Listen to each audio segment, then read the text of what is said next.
네, 이번 시간에는 이제 해수로 넘어와서요 볼 건데요. 해수의 기본적인 성질을 하고 그 다음에 대기대 순환 앞에서 못한 거를 다시 얘기하면서 이제 표층 해류의 순환까지 하면 이제 이번 강좌는 마무리될 것 같습니다.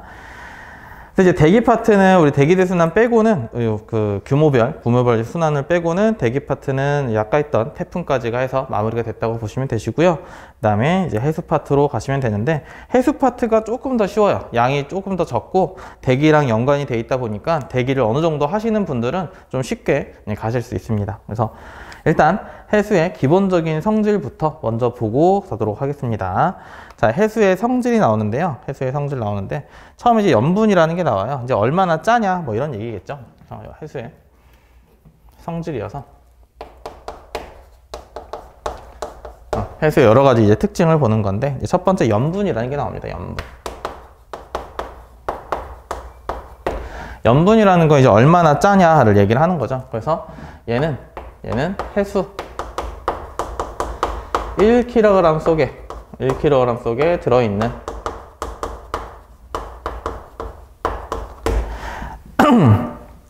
염류의 양을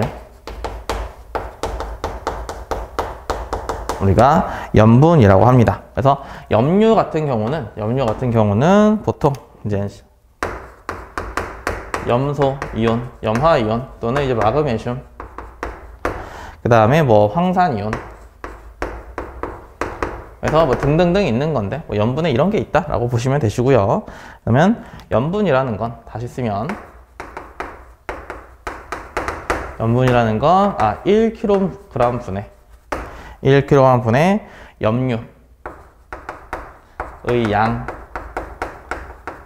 곱하기 이제 1000 하시는 거죠. 그래서 얘는 단위가 퍼밀이라는 단위를 씁니다. 동그라미가 하나면 퍼센트잖아요. 그렇죠? 근데 이제 두 개면 이제 퍼밀이라는 얘기를 하고, 쉽게 얘기하면 이제 1000g당 해수 1000g입니다. 해수 1000g. 그냥 순수하게 물 1000g이 아니라 바닷물을 1kg 떴을 때 그 안에 염류가 얼마나 들어있냐를 의미할 거고요. 평균 염분은 35%밀 정도 돼요. 내가 바닷물 1kg을 떴을 때 한 35g 정도가 염류가 포함되어 있구나 라고 보시면 됩니다. 이제 평균값이고요. 평균값이기 때문에 염분이 높은 바다가 있고 염분이 낮은 바다가 있어요. 그리고 우리 사해 같은 경우는 염분이 200%밀입니다. 200%밀. 그러니까 쉽게 얘기하면 여러분들 집에 가서 80g의 물에 220g의 소금을 넣는다고 보시면 돼요. 안 녹습니다. 소금이 남아있어요. 안 녹고. 그 정도로 엄청 짠 건데, 염분이 다르더라도 염분 B는 일정해요. 무슨 말이냐면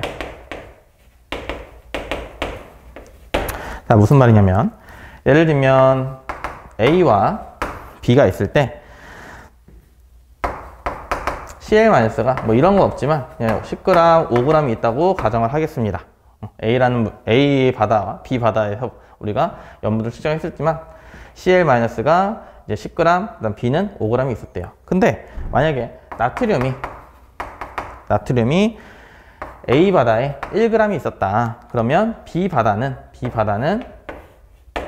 똑같은 비율로, A에서는 나트륨이 염소에 이제 10분의 1이 들어있었으니까 당연히 B 바다도 똑같이 10분의 1g이 들어있게 됩니다. 10분의 1 양만큼이. 그래서 비율적으로는 같은 양이 들어있다라는 겁니다. 비율적으로는. 그러니까 바다마다 염분 자체가 얼만큼 들어있는지는 차이가 있겠지만 그 속 안에서의 성분 B는 똑같다라는 게 염분 B 일정 법칙이다라고 보시면 되세요. 그다음에 그럼 이제 염분에 영향을 미치는 게 뭐냐라고 보시면,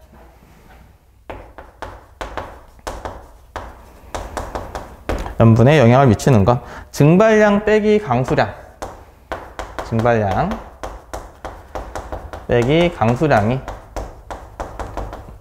염분에 영향을 미치게 되는데, 쉽게 얘기하면 그냥 비가 많이 오면 염분이 낮아지겠죠. 그렇죠? 비가 많이 오면 물이 많아지는 거니까 염분이 좀 낮아질 거고, 증발이 많이 하게 되면 염분이 좀 높아질 겁니다. 그렇죠? 물이 줄어들 거니까.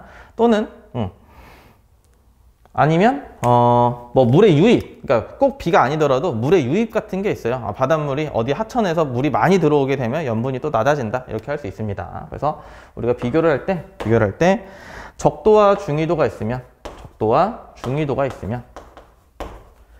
적도가 이제 비가 많이 올 거니까 중위도 지역이 염분이 좀 더 많습니다. 염분이 높고요. 그 다음에 여름과 겨울이 있을 때는, 그러니까 여름바다와 겨울바다가 있으면 겨울바다가 좀 더 짜요. 왜냐면 얘는 장마가 있기 때문에 비가 좀 옵니다. 그래서 여름바다가 막 그렇게 짜진 않아요. 여름바다가 좀 덜 짜다, 이렇게 보시면 됩니다. 그 다음에 그럼 증발량과 강수량으로 이제 본 거고, 우리가 이제 하천수 유입으로도 볼 수 있어요. 자, 이게 첫 번째는 증발량, 강수량인데, 보통은 이제 강수량으로 보시는 게 좀 더 편합니다. 원래 이제 같이 보는 거지만 기억을 좀 대소관계 기억을 하기 쉬우려면 강수량으로 체크를 하시면 좀 더 편하게 하실 수 있습니다. 두 번째, 하천수 유입인데, 얘도 별게 없어요. 하천수가 얼마나 잘 들어오냐, 이겁니다. 하천수가 얼마나 잘 들어오냐, 이렇게 해서 우리 황해와 동해를 비교하면, 서해죠. 서해와 동해를 비교하면 서해가 많은 대륙들로 둘러싸여 있어요. 우리나라가 이렇게 있을 때 서해는 중국이랑 다 둘러싸여 있기 때문에 하천수 유입이 좀 많아요. 그러다 보니까 염분이 좀 낮게 측정이 됩니다. 그 다음에 근해와, 그리고 근해와 원해가 있는데, 근해와 원해 중에서는 먼 바다가 염분이 좀 더 높습니다. 왜냐면 근해, 우리가 연안이라고도 하는데, 연안 쪽이 물이 좀 잘 들어오겠죠. 그렇죠? 먼 바다는 물이 유입되는 물보다는 육지에 가까운 쪽이 더 유입되는 물이 많을 수 있으니까 이때 염분이 더 낮다라고 보시면 됩니다. 그래서 염분은 요 정도로 보시면 되세요. 그 다음에 넘어가셔서 표층 해수의 수온 보겠습니다. 31페이지에 표층 해수의 이제 수온을 볼 건데, 수온은 그래프를 좀 보셔야 돼요. 수온을 좀 보실 건데, 수온은 그래프가 이렇게 해서 좀 나와요. 표층 해수의 수온이기 때문에 우리는 바닷물 이제 표면을 보시면 됩니다. 표면을. 그럼 당연히 바닷물 표면이 햇빛을 받다 보니까 온도가 좀 높겠죠. 그렇죠? 그리고 바닷물 깊이 들어갈수록 온도가 좀 낮을 겁니다. 햇빛이 좀 덜 받으니까. 적정 수준 이하에서는, 적정도 깊이 이하에서는 아예 햇빛이 안 들어온 구간이 생기겠죠. 그래서 온도가 낮은 상태로 유지되는 구간이 생길 건데, 그래서 이걸 보시면 온도와 여기는 깊이가 될 거고, 자, 정석적으로는 그래프가 이렇게 됩니다. 정석적으로는 그래프가 이렇게 해서 햇빛을 많이 받는 이 가장 표면이 제일 덥고 제일 온도가 높고, 쭉 온도가 내려오다가 어느 정도 수준, 어느 정도 깊이 이하에서는 더 이상 햇빛이 안 들어올 거고, 햇빛이 안 들어오다 보니까 춥긴 춥지만 뭐 어떤 영향이 없기 때문에 여기서는 아주 추운 상태로 유지된다, 이렇게 보시면 돼요. 그래서 우리가 요 햇빛이 안 들어오는 여기를 심해층이라고 부릅니다. 심해층. 햇빛은 없지만 온도는 일정한 이 부분을 이제 심해층이라고 얘기를 하고요. 근데 실질적으로는 이렇게 그래프가 안 그려져요. 실질적으로는 그래프가 이렇게 그려집니다. 실질적으로 그래프가 이렇게 그려져요. 이렇게 해서, 자, 이렇게 해서 온도가 일정한 구간이 생겨요. 이 부분을 우리가 혼합층이라고 얘기를 합니다. 혼합층. 뭐냐면 여기는 온도가 높죠? 여기는 온도가 낮죠? 그렇죠? 여기는 보시면 제일 위를 보면은 온도가 주황색이, 이 카메라에 주황색이 잘 잡히나요? 주황색이 온도가 높고, 혼합층의 제일 밑에는 온도가 낮아요. 그럼 이제 중간 정도의 온도가 돼 있던 바닷물이 중간 정도, 표층이 중간 정도 온도가 됐다는 얘기는 얘네가 섞였다는 얘기죠. 그렇죠? 얘네가 이제 섞였다는 얘기고, 이걸 섞어준 애들은 바람이겠죠. 그렇죠? 그래서 위에서 바람이 어떻게 불었냐에 따라서 얘가 얼마나 잘 섞이냐, 이렇게 있을 겁니다. 그럼 당연히 바람, 위에다 쓸게요. 당연히 바람이 셀수록 혼합층의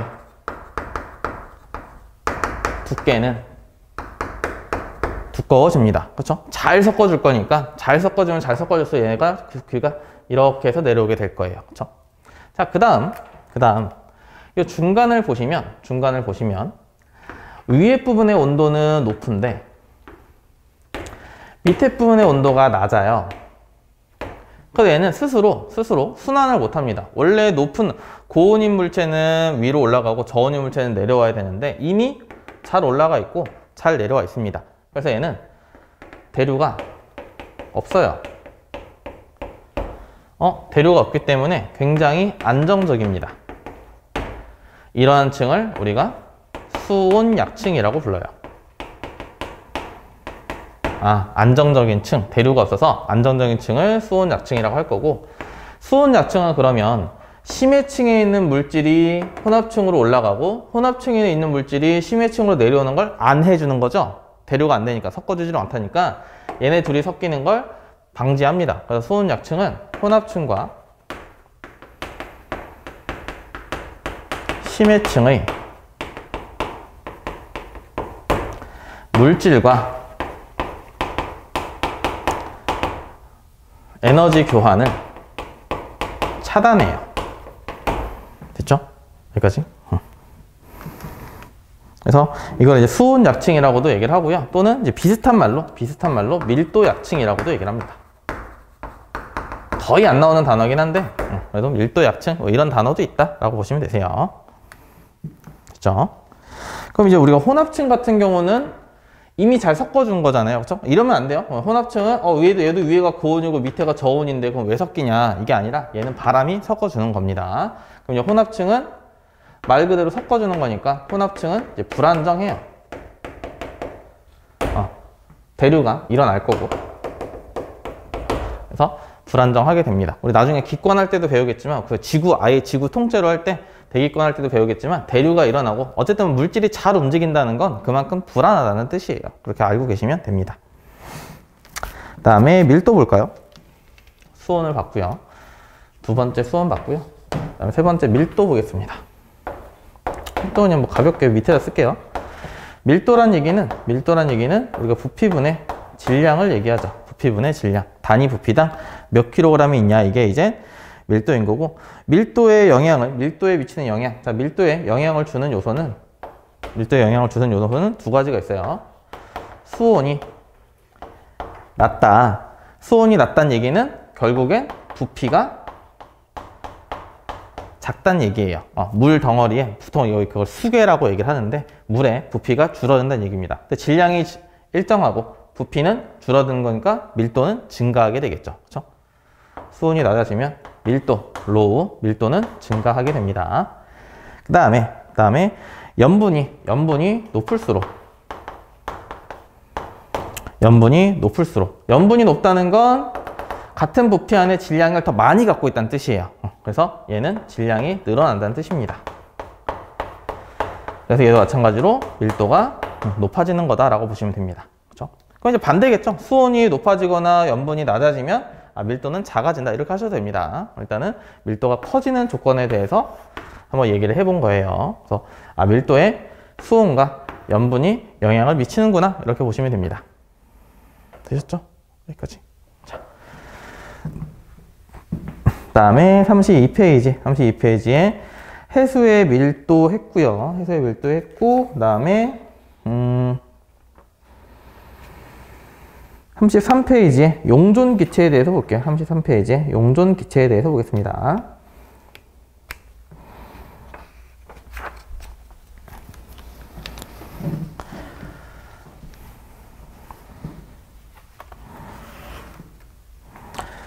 자, 용존 기체를 보시면요. 우리가 이제 용해도에 대해서 본다고 보시면 돼요. 용해도.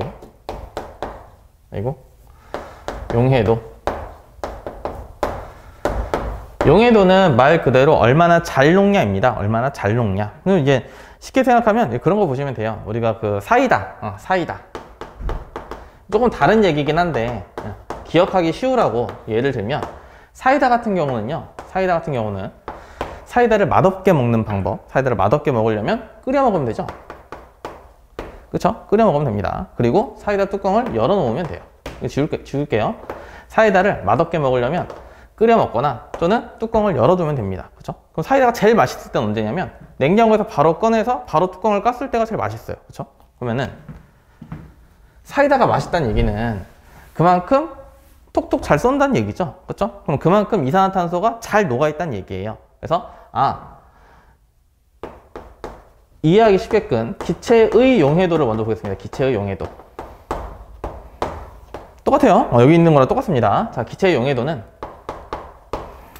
잘 녹는다는 뜻은 온도가 낮을수록, 냉장고에 넣었을 때 온도가 낮을수록 또는 압력이 높을수록이에요. 그러니까 뚜껑 담겨 있을 때 사이다 뚜껑을 딱 열면 칙 소리 나잖아요. 그렇죠? 탄산음료 뚜껑을 열게 되면 그럼 이제 압력이 줄어든 겁니다. 그래서 녹아있던 이산화탄소가 나오는 소리예요. 그게 피직하는 소리가. 그러면은 물속에서도 똑같아요. 물속에서도 용존 기체의 용해도, 이게 여기서는 이제 용존 기체의 용해도인데 용존 기체의 용해도는 여기다 그냥 용해도로 쓰겠습니다.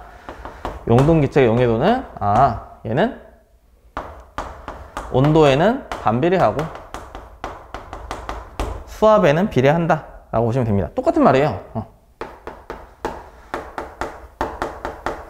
똑같은 말을 좀 어렵게 써놓은 겁니다. 지금 교재에서는 용존 기체의 용해도에서 수압이라는 말이 나오는데 그냥 이산화탄소가 잘 녹으려면 온도 낮아야 되고 압력 높아야 된다. 똑같은 말이 써 있는 겁니다. 자, 그래서 이제 그래프가 보시면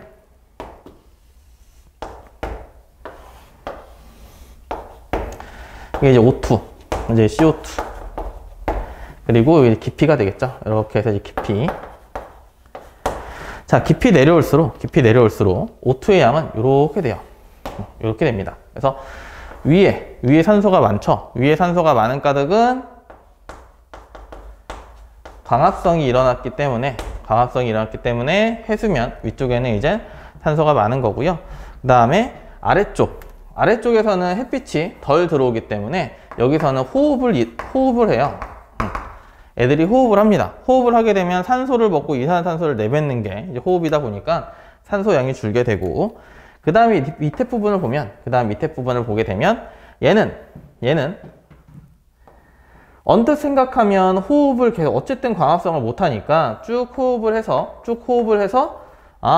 O2 양이, 산소 양이 계속 줄어들어야 된다라고 볼 수 있는데, 여기는 산소 양이 좀 늘었죠. 우리 숫자로 굳이 쓰자면 1, 2, 3, 4, 5 이렇게 될 겁니다. 숫자로 보시면. 그래서 산소가 늘었어요. 산소가 늘어든 이유는 뭐냐면 다음 시간에 하겠지만 물이 섞입니다. 물이 깊은 물과 우리가 이제 안 섞인다고 했지만 너무 깊은 물 말고 그냥 심층수랑 표층수랑 좀 섞이는 게 있어요. 그건 다시 볼게요. 그거는 다시 보겠습니다. 섞이는 게 있는데 우리가 그걸 심층순환이라고 해요. 심층순환에 의해서 산소의 유입이 좀 있을 수 있습니다. 요거는 이제 다음 주에 다시 볼게요. 자, 그 다음에 이런 그래프가 있어요. 얘가 이제 이산화탄소 겁니다. 이산화탄소. 이게 이제 CO2. 얘는 깊이 내려갈수록 CO2의 양은 계속 이제 줄어들게 되죠. 그렇죠? 됐죠? 줄어드는 거 아니에요? 92, 93, 94, 95. CO2 양이 계속 늘어나는 겁니다. 그렇죠? 여기에 CO2 양이 작은 이유는, 숫자가 작은 이유는 광합성 때문에 식물들이, 광합성, 물속에 있는 식물들이 CO2를 먹고 O2를 내뱉으니까 이때는 CO2 양이 좀 작은 거고요. 이때는 이제 호흡을 할 거니까 늘어나게 되겠죠. 그렇죠? 그리고 이제 숫자를 잘 보셔야 됩니다. O2의 양이 CO2의 양보다 훨씬 적어요. 알겠죠? 이게 이제 그래프가 이렇게 그려졌다고 해서 어떤 변화량이 똑같다 이게 아니라 O2의 양이 훨씬 적습니다. 요거 정도 참고하시면 될 것 같아요. 그러면 지금 33페이지에 용존 산소라던가 용존 이산화탄소에 대한 얘기를 좀 했습니다. 자, 그 다음에 34페이지 대기순환의 규모 이렇게 해서 나올 건데, 요거를 좀 잘 해야 돼요. 요거를 좀 잘 하셔야 표층순환 할 때 좀 쉽게 갈 수 있습니다. 표층 해수의 순환을 할 때요. 그래서 보시면 34페이지에 위에 보시면 그림이 있을 거예요. 이 그림이 있는데 이거는 그냥 한번 보시면 됩니다. 이제 순환을 할 때 시간 규모가 있고 있는데 이제 순서로 보시면 X축만 한번 읽어보시면 미규모, 그 다음에 중간규모, 종간규모, 지구규모 이렇게 있죠. 그렇죠? 이렇게 규모가 달라진다라고 보시면 되세요. 그래서 지우고, 그리고 지우고 다시 할게요. 자, 34페이지에 이제 대기 대순환과 해수의 표충 순환에 대해서 보겠습니다. 근데 이제 그래프가 좀 어려우실 수 있어요. 그래프가 조금 이제 눈에 잘 안 들어올 수 있는데, 이거 조금 정리를 좀 해보면, 대기의 순환이라는 게 있고,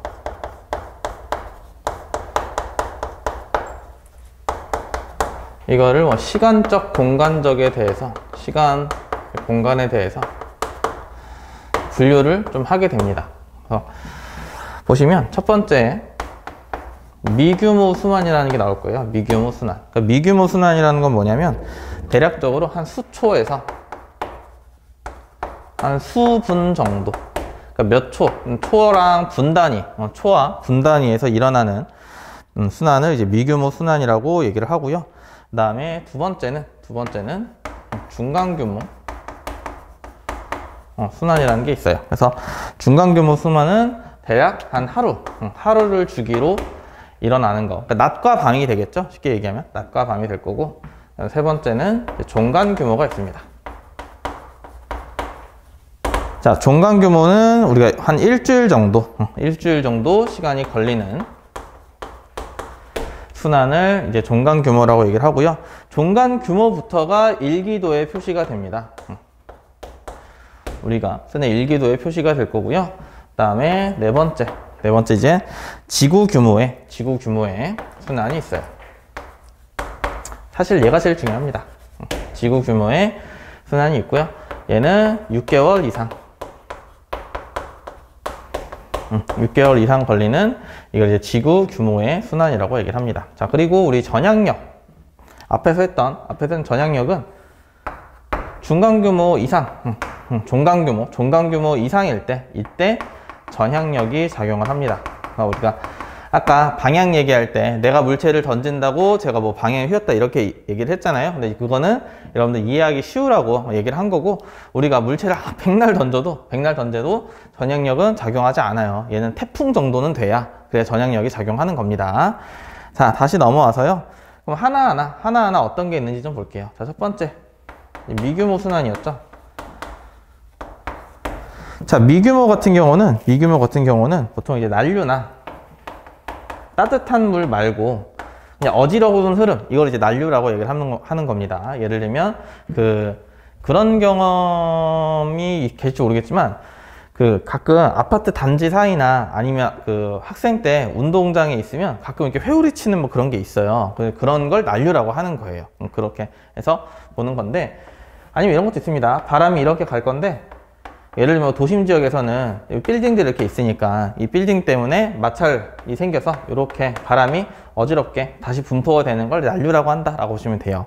그럼 이제 난류 말고 좀 이쁘게 부는 바람, 이런 걸 이제 층류라고 얘기를 하는 겁니다. 그래서 예전에 대학교 때 이것 때문에 좀 고생을 좀 했는데, 아무튼 뭐 공기 역학적 해가지고 뭐 그런 거를 해서 뭐 난류를 층류로 만들고 뭐 이런 실험을 한 기억이 납니다. 어쨌든 난류가 있고요. 그 다음에 용오름, 그 다음에 토네이도, 이런 게 미규모 순환에 속하게 되고요. 토네이도가 뭐 태풍이죠. 이거는 강한 상승 기류를 토네이도라고 할 거고, 바다 위에서 만들어진 토네이도가 용오름입니다. 바다 위에서 만들어진 토네이도가 용오름이다 라고 하시면 되고요. 얘는 뭐 연직 규모가 수평 규모보다 크다, 뭐 이 정도? 연직 규모가 수평 규모보다 크다, 뭐 이 정도 보시면 됩니다. 그래서 우리 토네이도 보면은 뭐 이렇게 생겼잖아요. 이렇게 해서 이렇게 생겼잖아요. 그래서 좀 깔때기 모양이다, 이런 식으로 표현을 합니다. 깔때기 모양이다. 무규모는 뭐 이 정도 보시면 되세요. 그 다음에 중간규모는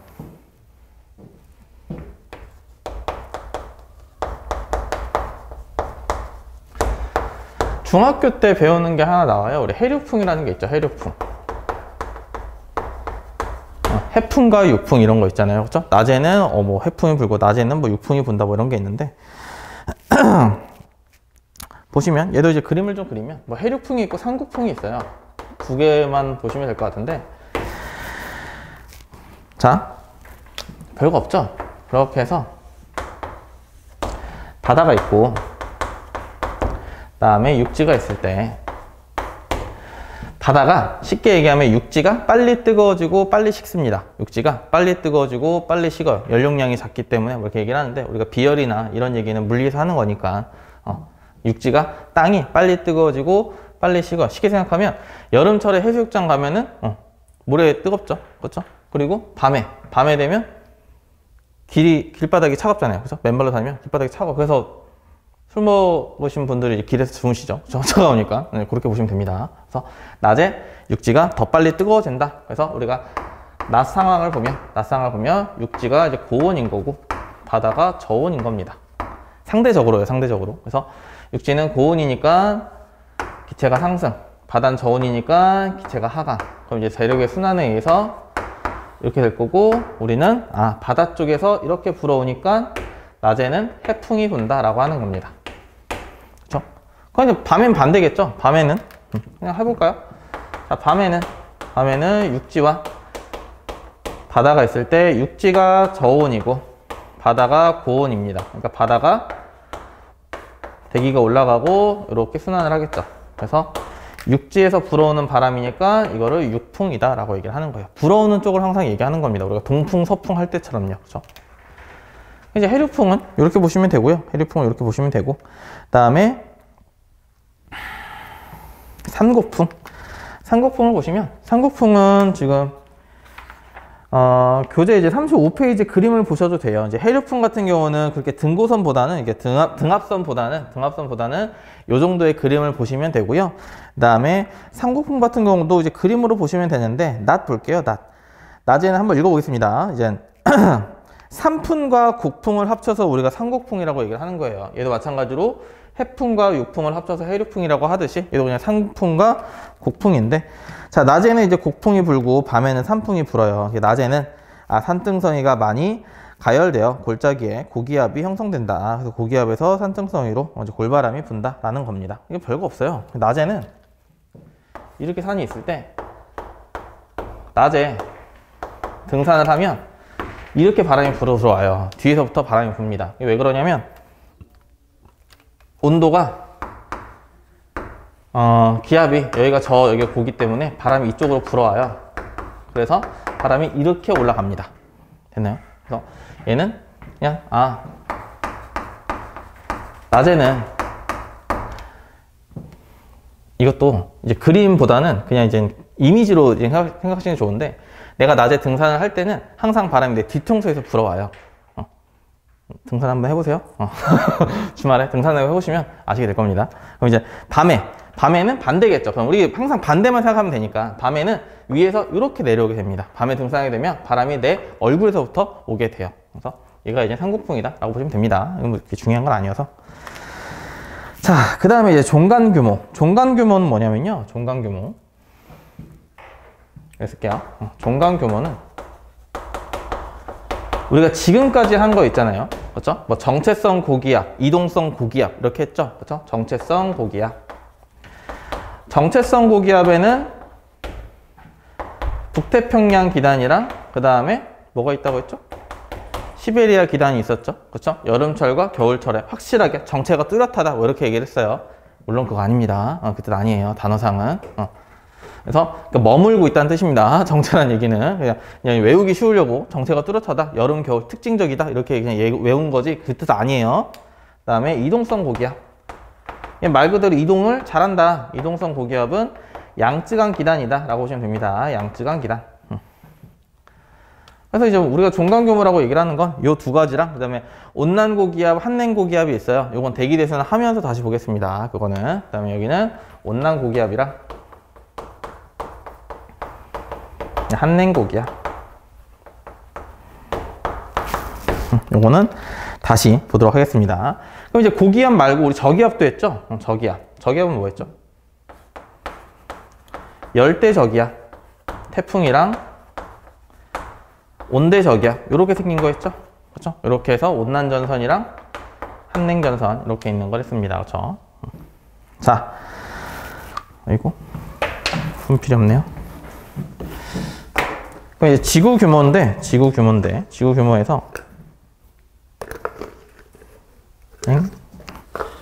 잠시만요. 흰색 분필이 없어가지고.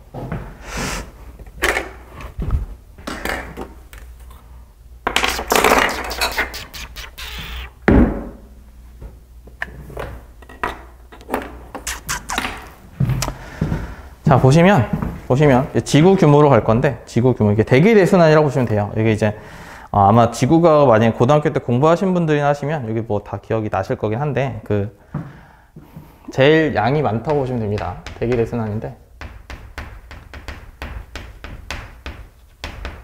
자, 대기대순환인데 일단 여기는 에너지 불균형이 벌써 먼저 나와요. 에너지 불균형이 나올 건데 별거 없습니다. 이렇게 해서 이렇게 있을 때 햇빛이 이렇게 들어오게 될 거예요.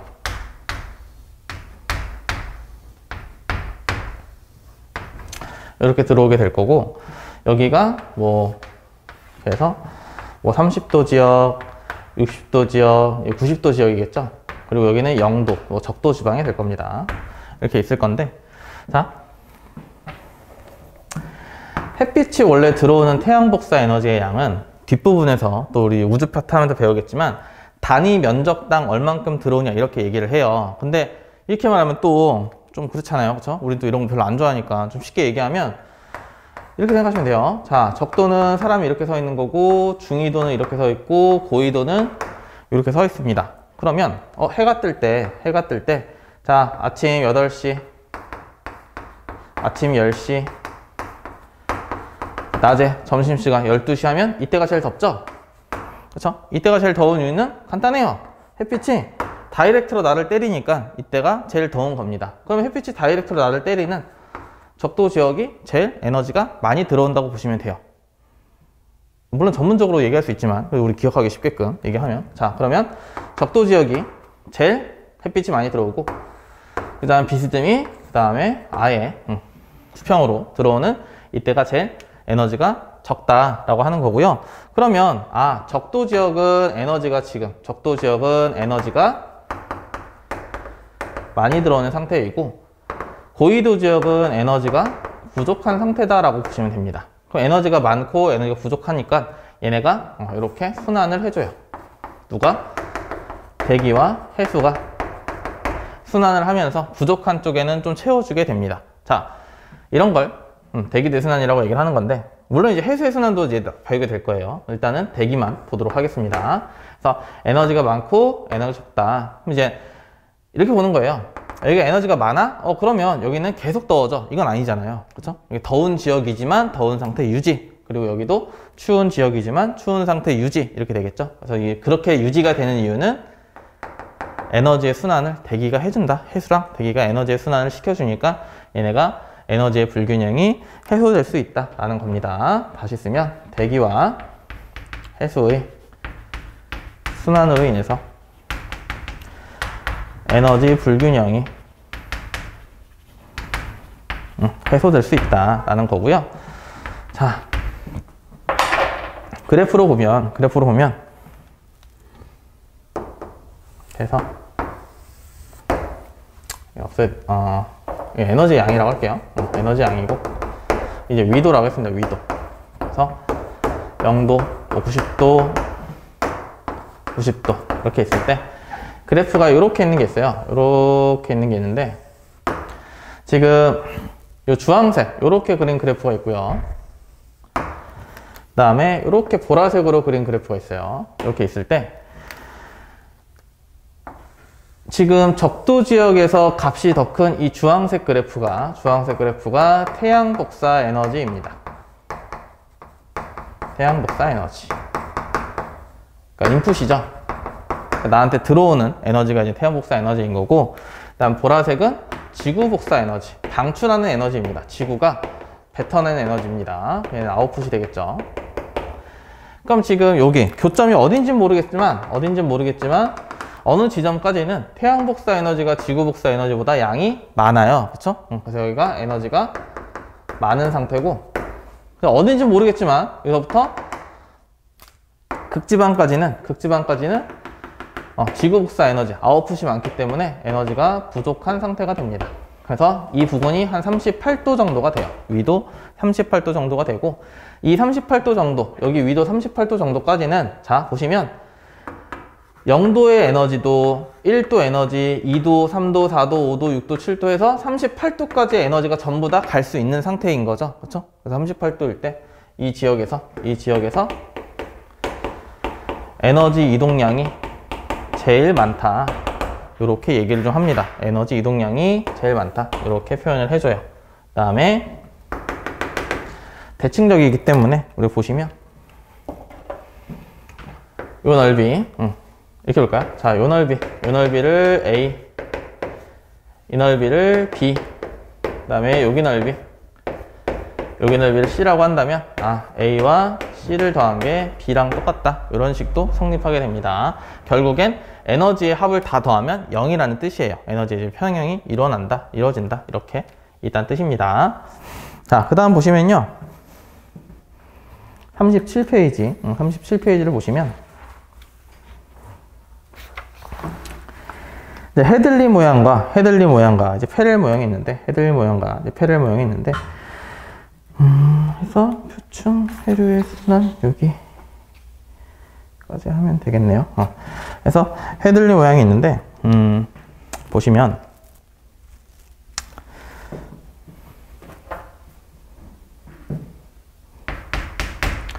대기 대순환이라고 볼 거고, 보세요. 대기 대순환인데, 첫 번째는 자전을 안 한다는 가정에 볼 거예요. 자전을 안 한다는 가정으로 볼 건데, 자전을 안 한다고 하면, 자 보세요. 이렇게 해서, 자, 자전을 안 한다고 하면 이렇게 해서 자, 저위도 지역은 에너지가 많은 상태고, 그러니까 결국엔 고온이란 뜻이에요. 에너지가 많다는 얘기는 고온이란 뜻이고, 에너지가 적다는 얘기는 저온이라는 뜻입니다. 그럼 고온이니까 기체가 지금 이렇게 상승을 할 거고요. 저온이니까 기체가 이렇게 하강을 할 거예요. 그러면 얘가 이렇게 순환을 하겠죠. 이렇게 해서 이렇게 순환을 하게 될 겁니다. 그렇죠? 이게 자전을 안 할 때예요. 그럼 이제 고위도에서 저위도까지는 밑으로 내려오는 이쪽에 이런 바람이 형성되게 될 겁니다. 그렇죠? 이렇게 형성될 거고, 우리가 이거를 이렇게 동그란 요 하나의 순환, 이거를 순환세포라고 불러요. 그럼 여기는 세포가 지금 하나인 거죠. 그렇죠? 이렇게 지금 로테이션 하고 있는 게 이제 하나니까, 그래서 이거는 단세포 순환, 이렇게 부릅니다. 또는 또는 이거를 헤들리 순환이라고도 불러요. 되셨나요? 자전이 안 될 때는 이거 지금 헤들리 순환, 단세포 순환, 이렇게 부르는구나. 그래서 자전이 안 될 때는 가볍게 그냥 보시면 됩니다. 그래서 고위도에서 저위도로 이렇게 바람이 내려오고 있구나, 이렇게 보시면 되세요. 되셨죠? 여기까지? 37페이지에 다시 볼 건데, 자전을 안 했을 때 모양을 바꿨고, 이제 자전을 하고 나서의 모양을 볼 건데,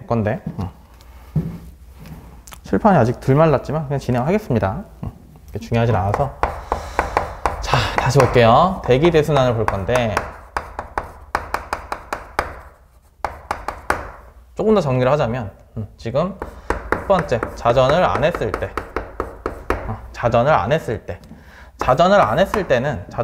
때는 이렇게 해서 이렇게 했을 때 이렇게 되죠. 이렇게 있고, 우리가 아까는 북반구만 했어요. 북반구만 해서 밑에 온도가 고온이고 여기가 저온이다. 그러니까 대기가 올라가고 대기가 내려온다. 이 대기가 이렇게 해서 순환을 하게 된다. 이렇게 왔습니다. 그렇죠? 그리고 일부러 밑에를 조금 더 길게 그린 거예요. 밑에 부분이 조금 더 넓어요. 자, 그러면 여기서 봤을 때 대기의 순환이 이렇게 될 거고, 보니까 바람은 이렇게 불게 되네요. 그죠? 아래로 내려오는. 그러면 지금 북반구는 내려오는 바람, 위에서부터 북쪽에서 오는 북풍 계열의 바람이 불게 되죠. 그리고 아까 이거 세포, 단세포 순환 또는 단일 세포 순환 이렇게 한다고 했습니다. 그리고 이제 헤들리 순환 이렇게 얘기를 했어요. 그 다음에 그 밑에 부분은 남반구는 대칭이라고 보시면 됩니다. 대칭적으로 해서 얘는 이렇게. 그 다음에 여기 똑같이 여기는 저온으로 내려올 거고, 고온으로 올라가서 얘가 이렇게 순환을 하게 될 거예요. 자, 이렇게 해서 순환을 이렇게 하게 될 겁니다. 자, 그러면 일단은 첫 번째로 얘가 무제한으로 올라갈 수 있는 건 아니죠. 그렇죠? 얘가 어느 정도까지 올라가면 대기가 퍼지게 될 거예요. 그리고 이 대기가 퍼지는 요거의 이제 경계선이라고 할까요? 경계선, 이거를 대륙권 계면이라고 얘기를 합니다. 대륙권 계면. 대륙권 계면이라고 하고, 여기는 남반구는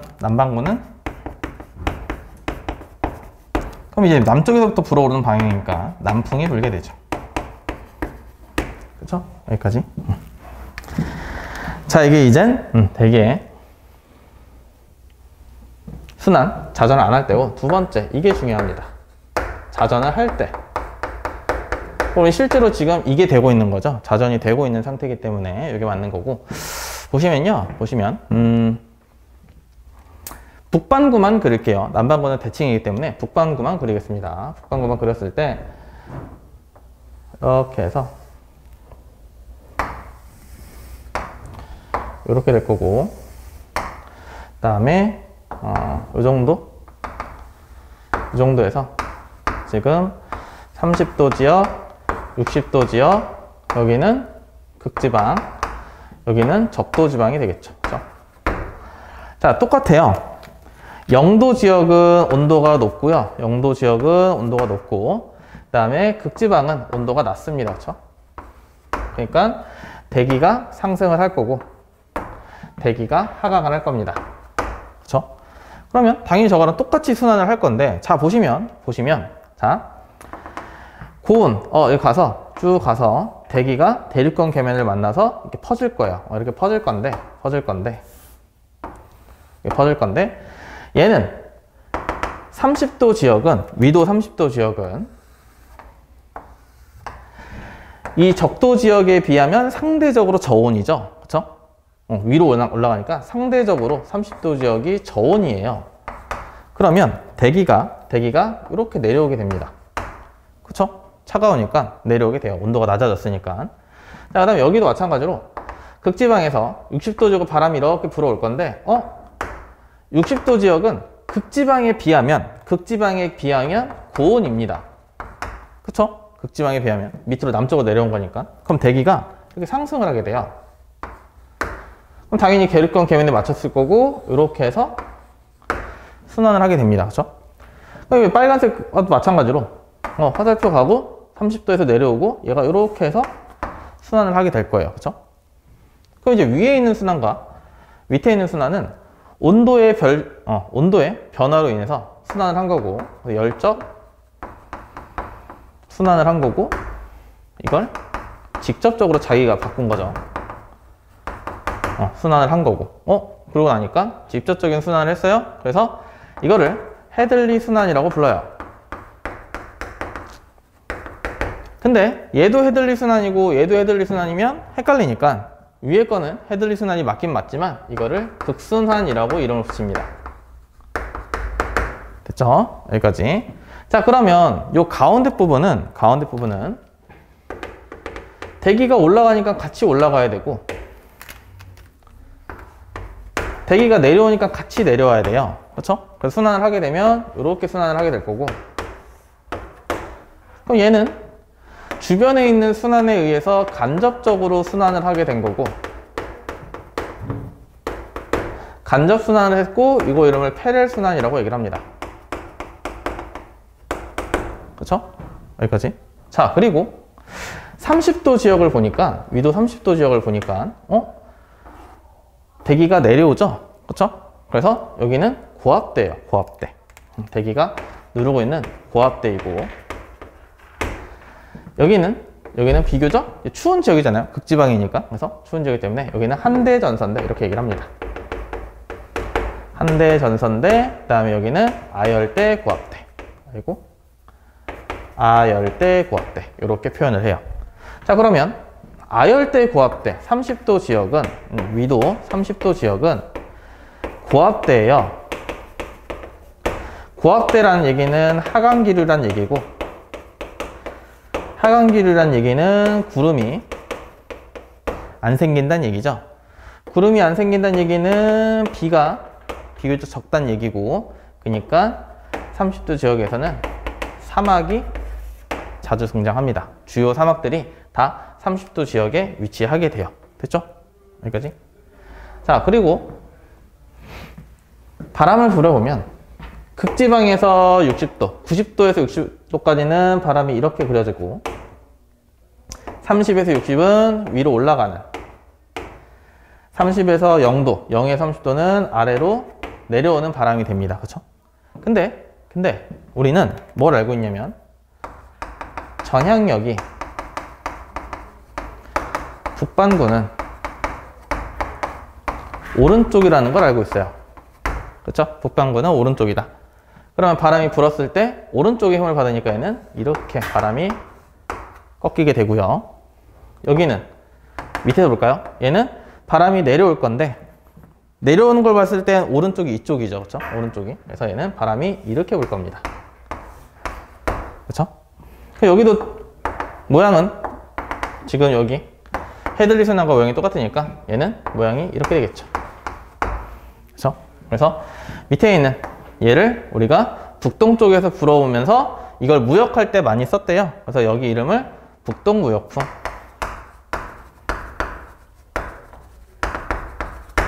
그 다음에 여기는 아까 했던 편서풍인데, 요 편서풍과 우리가 아까 했던 저번 강좌에서 있었던 편서풍 파동의 편서풍은 조금 차이가 있습니다. 그건 좀 차이가 있어요. 그냥 따로따로 보시는 게 좋으세요. 네, 여기는 이제 극동풍이 되겠죠. 그렇죠? 극동풍. 그럼 이제 대칭을 하자면, 굳이 대칭을 이제 해서 남반구를 그리자면 이렇게 해서 대칭이 이렇게 되겠죠. 얘는 이렇게 그릴게요. 자, 지금 편서풍, 무역풍 이렇게 있죠. 편서풍, 무역풍 이렇게 있죠. 그럼 얘가 이렇게 되겠네요. 그렇죠? 데칼코만 이렇게 하면 얘가 지금 이렇게 될 겁니다. 그렇죠? 됐죠? 여기까지. 자, 이거를 나누면, 바다가 이렇게 돌고 이렇게 돌고 이렇게 돌고 이렇게 돌고 바다의 순환이 나오게 돼요. 이게 표층 해수의 순환 경로입니다. 됐나요? 자, 지금 바람을 표시를 했는데 북반구, 남반구 표시했는데, 결국에는 바다도 해수도 이 방향으로 당연히 돌게 되겠죠. 바람에 의해서 물이 돌아가는 거니까 바람의 방향을 따라서 해수도 돌아가게 될 겁니다. 그래서 여기에 대한 내용이 이제 38페이지에 나오게 될 건데, 잠깐 우리 36페이지 넘어가시면요. 36페이지 넘어가시면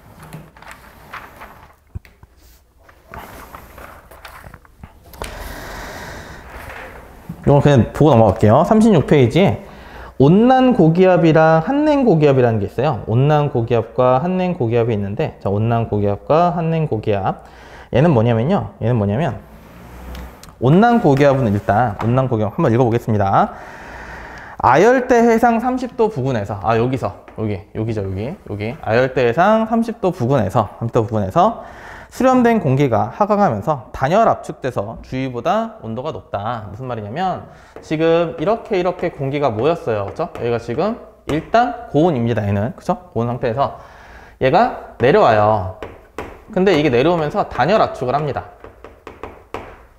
단열 압축을 하게 되면 온도가 또 올라가요. 그래서 주변보다는 온난한 상태가 되고요. 온난한 상태가 되고. 그래서 얘를 모양을 나타낸 게, 등압선을 그린 게 이거긴 한데, 우리가 변리사 시험에서는 등압선이 그렇게 중요하진 않아요. 그래서 여기는 지금 30도 지역에서는 북태평양 고기압이 키 큰 고기압이라고도 얘기를 하는구나, 이렇게 보시면 됩니다. 우리가 이제 시험 때 등압선을 주요로 다루지 않았기 때문에 얘는 등압선 보고서 이게 키가 크다 작다 이렇게 표현하기보다는 여러분들은 온난 고기압이라는 게 30도 지역에서 형성된다 정도만 보시면 돼요. 그 정도만 보시면 될 것 같습니다. 그 다음에 한냉 고기압은요. 물론 이제 시험 나중에 이제 우리 그 문제풀이를 할 때 등압선 얘기가 나오면 당연히 요거는 풀이를 다시 해줄 겁니다. 아시겠죠? 그 다음에 한냉 고기압은 뭐냐면 겨울철에 복사 냉각으로 주위 온도가 낮다. 그래서 뭐 주변보다 온도가 낮은 고기압을 한냉 고기압이라고 해서 뭐 시베리아 고기압이 이제 한냉 고기압이다 라고 보시면 됩니다. 근데 이제 쉽게 생각하시면 원래 시베리아 고기압은 한냉이에요. 그쵸? 한냉 건조였기 때문에 시베리아 고기압은 한냉 고기압. 북태평양 고기압은 여름과 관련돼 있고 밑에 있으니까 온난 고기압, 그렇게 외우셔도 돼요. 근데 이제 북태평양 고기압은 키 큰, 그 다음에 한냉 고기압은 키 작은, 요렇게까지만 아시면 됩니다. 그래서 온난 고기압 정도는 봤고요. 우리 해류의 순환, 표층 해류의 순환 정도 하고 오늘은 마무리 짓겠습니다. 표층 해류의 순환해서 오늘 마무리 지을게요. 자, 표층 해수의 순환을 보시면 별거 없어요. 표층 해수의 순환을 보면 별거 없는데,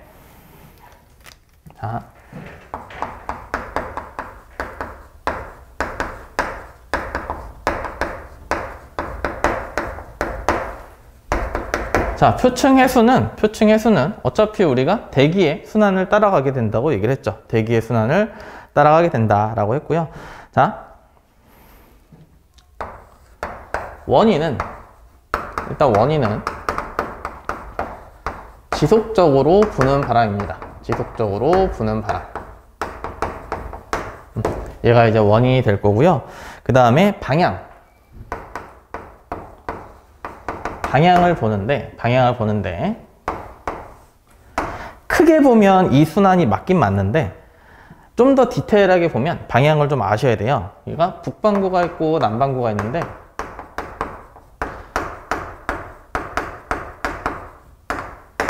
북반구에서는 바람의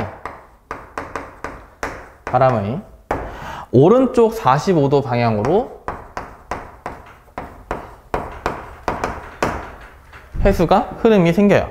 오른쪽 45도 방향으로 해수가 흐름이 생깁니다. 오른쪽 45도로. 그 다음에 남반구는 바람의 왼쪽 45도로 해수의 흐름이 생겨요. 자, 무슨 말이냐면 이렇게 해서 바람이 이렇게 불 때 북반구에서는 해수는 이렇게 간다라는 뜻이에요. 북반구에서는 해수가 오른쪽 45도 방향으로 간다라는 뜻입니다. 근데 크게 보면 그냥 이 모양이라고 보시면 돼요. 크게 보면. 자, 보세요. 보시면 여러분들 책에서 지금 38페이지에 지금 가운데 그림 있죠. 38페이지 제일 위에 그림을 제가 이제 설명을 할 건데 이렇게 보면은 조금 이제 헷갈리니까 보시면 얘가 지금 순환이 이렇게 있다고 보시면 돼요. 이렇게 해서 적도가 있고 지금 적도를 이렇게 가로지르는 게 있어요. 자, 이렇게 적도의 윗부분 북적도 해류가 될 거고요. 해류라는 말은 안 쓸게요. 북적도. 그 다음에 이렇게 돌아서 갈 건데 얘는 태평양. 지금 여기가 우리나라가 있다고 보시면 됩니다. 우리나라에 있는 바다니까 태평양. 여기는 태평양 북쪽이니까 북태평양. 그리고 이렇게 위로 올라가는 빨간색으로 표시한 건 뭐냐면 난류예요. 따뜻한 물. 남쪽에서 올라가는 따뜻한 물. 그래서 난류고 얘를 구로시오라고 해도 상관없습니다. 뭐 쿠로시오 해류 이렇게 얘기를 하고요. 그 다음에 북극에서 고위도에서 저위도 내려오는 이게 이제 한류가 되겠죠. 얘는 이제 캘리포니아 해류가 됩니다. 되셨죠? 여기까지. 자, 그리고 그럼 그 밑에 대칭적으로 이렇게 가서 적도의 남쪽, 이게 우리가 남적도 해류라고 할 거고요. 그 다음에 마찬가지로 저위도에서 고위도로 가는 이제 한류가 있겠죠. 그렇죠? 여기는 오스트레일리아 동쪽이기 때문에 오스트레일리아 해류, 이렇게 얘기를 할 겁니다. 그 다음에 이쪽으로 가는 얘는 우리가 남극순환류라고 이름을 불러요. 잠시만요. 얘는 이제 남극순환류.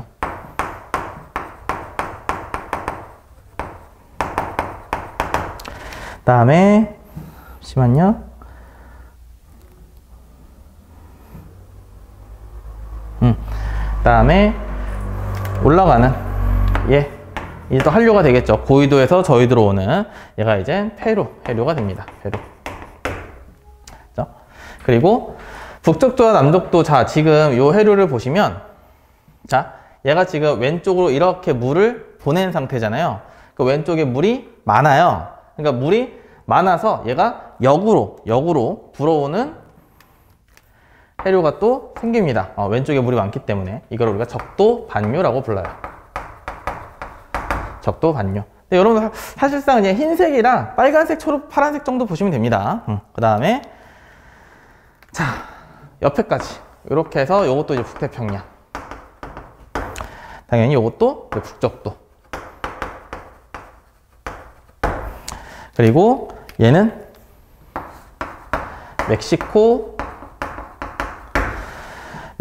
만유인데 그냥 멕시코라고 이름만 이렇게 기억하셔도 크게 상관이 없습니다. 그 다음에 여기 얘까지는 지도에 나와 있나요? 얘까지는 뭐 카나리아. 여기까지는 나와 있네요. 카나리아. 그 다음에 여기도 뭐 남적도 똑같고요. 그 다음에 여기서 남극순환류인데 남극순환류를 쭉 이렇게 이어지게끔 그려도 상관없습니다. 그 다음에 여기 이제 이렇게 가는 게 이제 브라질. 여기 대륙이 있기 때문에 이렇게 순환이 가능한 거예요. 그렇죠? 여기 대륙이 있어요. 가운데 땅이 있습니다. 그리고 요건 됐고, 그 다음에 이렇게 올라가는 게 이제 벵갈로인데, 제 개인적으로는 요렇게 요 정도는 이제 외우셔야 됩니다. 요 정도는. 그리고 난류와 한류가 헷갈릴 수 있는데 별거 없어요. 헷갈릴 수 있는데 얘는 그냥 저위도에서 고위도 가면 난류, 고위도에서 저위도 오면 한류, 이렇게 하시면 돼요. 그죠? 그 다음에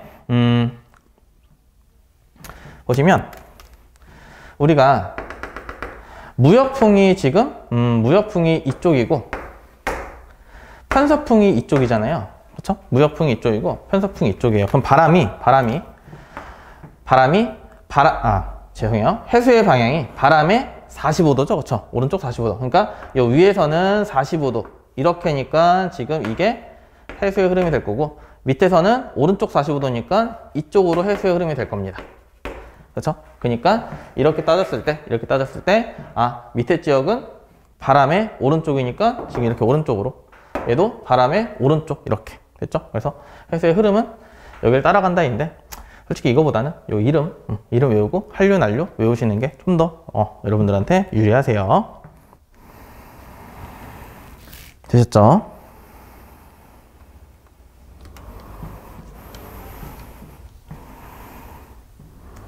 자,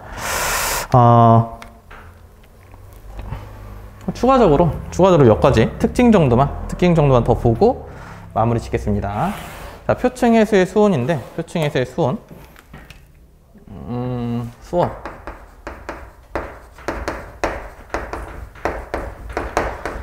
표층 해수의 수온은 당연히 위도에 반비례합니다. 그러겠죠? 당연히 에너지가 많은 지역은 바다가 따뜻할 거고 적은 지역은 바다가 차가울 거니까. 그렇죠? 그리고 난류와 한류를 좀 비교를 할 건데, 색깔 없이 그냥 할게요. 난류와 한류를 비교를 좀 할 건데, 난류는 저위도에서 고위도로 오는 거고, 한류는 고위도에서 저위도로 오는 게 될 거고요. 그 다음에 수온. 아이고, 수온. 수온은 당연히 난료가 더 높겠죠. 그쵸? 수온은 당연히 난료가 높을 거고, 염분. 염분도 당연히 이게 높아요. 그 다음에 용존산소. 이게 기체의 용해도와 염분은 좀 달라요. 용존산소, 기체의 용해도는 온도가 높을수록 작죠. 근데 염분은 온도가 높을수록 잘 녹습니다. 이거 좀 달라요. 기체랑 좀 물질이 달라요. 그 다음에 영양염류. 영양분이라고 생각하시면 됩니다. 영양염류도 온도에는 반비례한다 라고 보시면 됩니다. 그래서 얘는